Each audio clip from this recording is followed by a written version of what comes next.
Shehu Dan Fodo ya yi jihadi ne don ya tabbatar da an rike addini.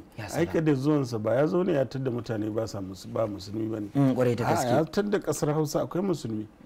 Amma sarakunan kafin ya zo sun yi sakaci akan kula da addini kamar yadda ya kamata.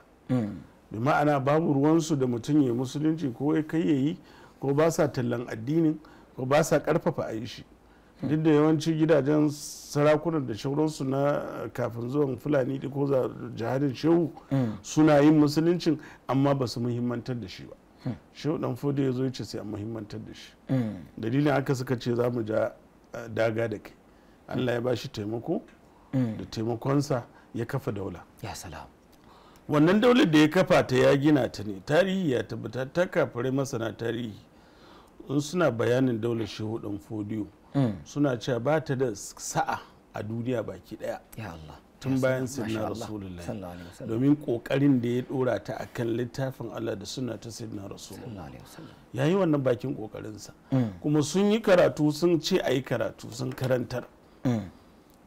Lokaci ya tafi, waɗanda aka gadarwa suka yi sakaci, suka ƙi tafi da abin a kamar yadda shehu ya so a tafi da shi. Suka koma tunanin abin duniya, tara girman ƙasa, tara dawakai da dukiya, neman bayi, sai zama an tashi daga hadafi na musulunci an koma hadafi na kawai duniyanci. Wannan ne ya ba wa bature dama da ya zo ya girgiza barbashin abin da Shehu Dan Fodio ya kafa, ya murkushe shi. Amma da suna tsaye yadda shehu ya dora su, to da bature ma ba yadda zai da su. Amma sun tsintsinka junansu, sun zama kullum hizbin bi ladayhim farihun kawai. Maimakon da suna a tasimu bi hamdillahi jami'a wa la tafarraqu, suka koma wannan yanayi.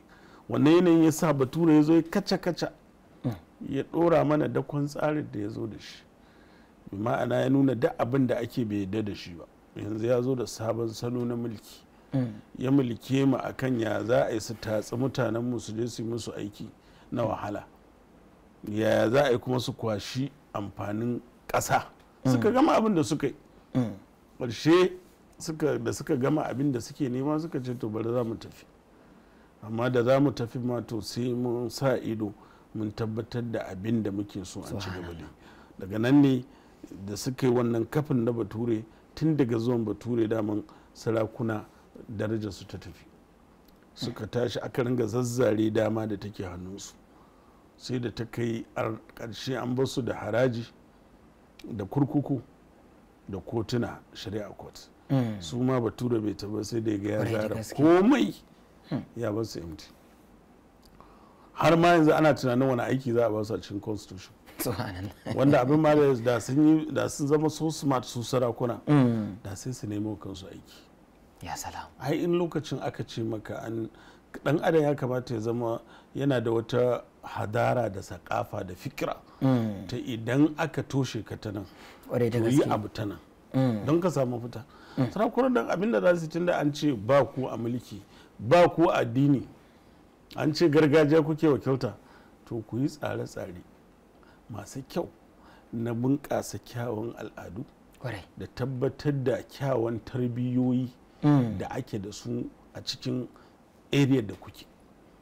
Ku samu ku fidda salo da tsari wanda dole ne akwai tasiri, amma kuskuren da suka sai suka koma suka kwanta su ma, suka zama kawai suna jiran shekara ta yi a fito su yi hawa. In daga nan sai zama da suke a fadojinsu sai wanda ya je da matsalarsa ko bukatarsa wacce za su iya su yi, wacce ba za su iya ba su tura ta kotu. To amma wani tasiri na musamman an zare musu shi. Kuma kamata da sai su ce to tunda haka ne al'umman mu ce, mu bari mu ci gaba da ba su zaburarwa a fagen su zama jarumai, su zama da ƙwazo, su zama da suna kiyaye kyawawan al'adunmu da tarihinmu mai asali mai kyau, duk su kula da wannan. Sai ku ba kanku aiki, dole a recognizing, dole suke kusa da mutane, suke kusa da talakawa, kuma maganin sai suke ji, kaga suke da mutane. To gaskiya sai suka yi sakaci. Haka da sun yi rawar su gidaje da sai zan su ne za su ringa ba da tasiri a cikin gidaje. Allah ji kan sarkin da ya rasu, shi ya so ya farfado da ba da wannan gudunmawa ta hanyar ƙoƙarin halartar sauka alkur'ani ya zama kamar zaburarwa ce da halittar wasu tarurruka na musamman na ɗan zaburarwa, amma aikin da ya kamata su yi ya kamata ya fi haka, ya kamata ya ɗara haka su yi aikin da za su yi tasiri, ko an hana su ko bature ya hana su tasiri su samo da kansu tasiri. Musamman dama kar makalla ai ba toshe kofan aka yi ba gaba daya, saboda kowa yana da yancin da zai yi addinin shi da al'adan shi, kaga kowannan dama ce da mu muke kallon su a matsayin masu iya amfani da ita, taka rawa kwarai da gaske. Su zama suna da tasiri akan gidaje, zama suna da tasiri a yaya 'ya'yan gidaje in suka fito titi ya zamana suna kallon sarakunansu a matsayin model na tarbiyya, model na addini, model na kyawun ɗabi'u, model na kyawun al'adu. Ya zama kuma akwai tsare-tsare da suke da shi na tarurruka na gina wannan a cikin zukatan al'ummarsu. To kaga da sai a ce za su iya wani abu, amma a yanzu ba wani tasiri da suke iya bayarwa ta musamman a cikin tarbiyya, domin kalmomi 'yan kaɗan ba za su iya gina mutane ba. Al'amarin mutane yana buƙatar magana da bibiya da kuma wani tsari na tattaro mutane a organizing ɗinsu don a saita su. To ba wannan, tunda babu wannan kaga gibi ne. Haske mai leƙa gidan kowa Afirka TV. TV3 tafarkin rayuwa.